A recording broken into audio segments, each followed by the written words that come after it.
כאן רואים אבנים גדולות שהם השתמשו לא כדי לשבת, אבל כדי לעצור כל העגלות. כי אז הכיכר הייתה מדרחוב, רק הולכי רגל, בדיוק כמו היום. ומכאן יש לנו נוף יפה של השדרה של פומפיי. אני משתמש במילה שדרה כי המבנה פומפיי, המבנה של העיר פומפיי, אותו מבנה כמו בניו יורק היום, שתי וערב, יש לנו רחוב ושדרה.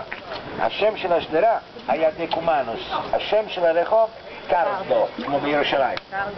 ומכאן רואים גם הגודל של פומפיי. אם אתם מסתכלים בסוף רואים עצים, שם זה עדיין פומפיי, ושם יש אמפיתיאטרון. כדי לבקר פומפיי צריך שבוע. אתם יכולים לבוא לפה כמה ימים וזה לא מספיק. יש לנו 3 כניסות שונות, כל כניסה יש משהו שונה. אנחנו עושים רק הסיבוב של איילייט, שעתיים, אבל באמת אפשר לבוא לפה כמה פעמים ולא מספיק. נבוא עוד פעם.